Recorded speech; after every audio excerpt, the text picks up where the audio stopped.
Shalom. I'm Rabbi Gail Schuster-Buskila, and I'd like to talk about my Midrash for Parashat Lech Lecha, which is the third of the Torah portions for the Chumash, or the 5 books of Moses, from the book of Genesis. And I would enjoy talking to you about it after I show you a picture that I found while I was thinking about this Midrash. And this is a picture from March of 2020, February actually, March, February. And I was on a walking tour of Tel Lachish, which is the archaeological mound of Lachish in the center of the country here in Israel. And although Abraham, if he had been walking in Canaan, the land of Israel, as our ancestors pictured it, would not have seen any of the buildings or the power lines or the farms or even the industrial park here. But it seemed to me that in some way, he and Sarah would have walked through a scene like this, especially since this is a higher elevation, and very well might have seen such a beautiful vista here. I'm going to talk about my Midrash, which is my way of discussing 2 concepts that brought to my mind when I thought of this parasha, Lech Lecha, which means get up and leave or go, which begins in Genesis 12. I want to remind you of a wonderful website called Sefaria.org, and here you can see the Hebrew and the English verse, one next to the other, and you can read the entire Torah portion for Lech Lecha. Begins in chapter 12, but I'm just going to use a few verses from this parasha, from this weekly portion. All of my midrashim can be found here. You can see here is Lech Lecha. For the entire Torah or the 5 books of Moses. Lech Lecha, hope and longing. Yahweh said to Avram, leave your land and your birthplace and your father's house for the land I will show you. I will make a great nation of you and bless you and exalt your name. It will be a blessing. Avram went as Yahweh had told him. Before I go on to my Midrash, I want to just point out that in this section, the YHWH is one of the names, common names used for God, especially in Genesis, the ancient name of the God of Israel. Later on, you'll see the word God as opposed to Yud He W He, and I'll use Yahweh. Not that we know how to pronounce it, that's just what I'll use for expedience sake. And God. If you want to find out more about this topic, I highly recommend Professor Shaya J.D. Cohen of Harvard's lecture online, The Image of God and the Name of God in these texts being the biblical Hebrew Bible. My Midrash begins after verse 4 in chapter 12. What kind of day was it? The day Avram, later called Abraham, and Sarai, later called Sarah, set out for their destiny was not like any other. Light filled their empty rooms. It bounced around as if to say, there is nothing here to hold me. It beckoned them to come outside and step into their journey. It flickered in their eyes and flashed over their skin. They knew it could not be contained, so they left. Back to the biblical verse. Avram took Sarai, his wife, and my Midrash continues. Many times Sarai would sit by the fire and recall that day, the brightest day of her life. Her empty house seemed to push her out, while her heart begged her to stay. It was flooded with memories. She stepped outside and looked up and said, enough, let us leave. It wasn't as if she was going somewhere familiar, but she had hopes of a new place, on that great day. It might be harder there, but it could also be filled with unimagined possibilities. How silly to feel elation on moving day. Back to Genesis 12, continuation of verse 5. And Lot, his brother's son, and all the possessions that they had acquired, and all the people they had in Haran, they set out to go to the land of Canaan. My Midrash continues. It was a day filled with hope for the future, combined with longing for the past. The sound of the closing door made it hard not to feel longing. They knew they would think back to this place often. They would long to seek refuge from the cold or the heat of the journey.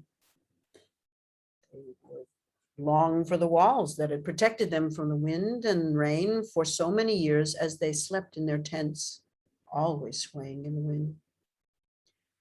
As their world began to shift into the always unexpected, they'd long for the comfortable routine that place had provided. Avram traveled around the Negev, verse 9. And my Midrash goes on. Outside, the world was waiting for their first steps, departure to no certain destination. The journey itself was to be the only constant in their lives. The day itself was recounted by then and by generations to follow without ever noting the color of the sky or the movement of the clouds. Had there been clouds? It was just a day. As such, it had no significance for the cosmos. No one day ever does. Yet it was a day when the sun rose to one reality and set on a different one for them. Even if the wind blew, it was just not significant for their direction. If there was any inclement weather, no one saw fit to mention or record it.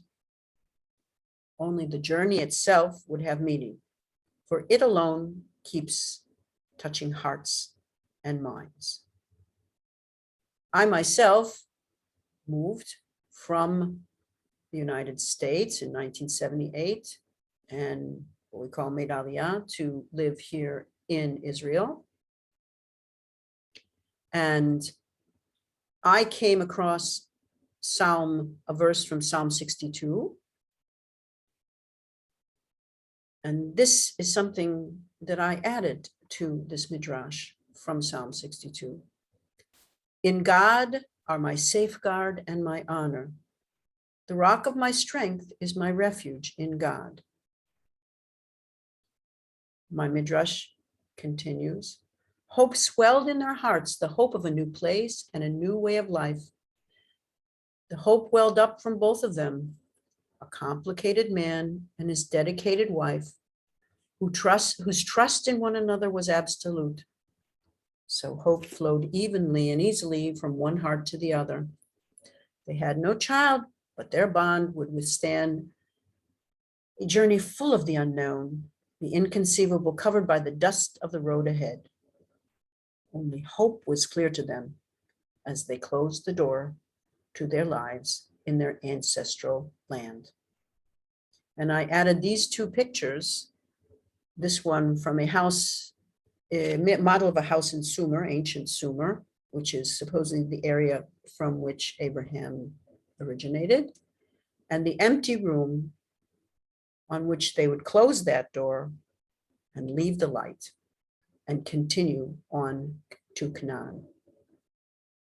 As I was thinking about this Midrash and this parasha, I also thought of something from my great teacher, Mordechai Kaplan, and that he wrote about a pious man. You can see here a picture from his journal where he wrote down this, his interpretation of what a pious man would be. I, of course, also think it could describe a woman, but I wouldn't have used man, only I would have used human, because I also think that Sarah should be considered pious. And I'd like to go to this link, and I suggest you read the whole poem. I'm going to only read part of it. The poem itself was inspired by an essay by Abraham Joshua Heschel in 1942, as you can see, an analysis of piety. And this is what Mordechai Kaplan, it's quite a long poem. I'm only going to read a short part of it. I suggest you read the whole thing. But as I said, think of the word not man, but human. I'm going to read it as Kaplan wrote it in the 1940s. Think of them as our forebears, our ancestors, Abraham and Sarah. You think of them in the light of pious. The pious man. What is piety? Is it abandonment of the world? Is it scrupulous performance of rites or fanatic zeal? Let us observe the pious man and probe into his soul. We shall discover in it that which transcends man, that which surmounts the visible and available, steadily preventing him from immersing himself in sensation or ambition, from yielding to passion or slaving for a career. For him, life takes place amid horizons beyond the span of years. He senses the significant in small things. He is alive to the sublime in common acts and simple thoughts. I look at the picture of these two rooms, and I think of the people that left them. And then I look at the sky and the land in which I live, and where Abraham and Sarah and their family traveled. And I wish you all a wonderful Shabbat Lech Lecha, wherever you go, whatever you do. And see you next time. Shabbat Shalom.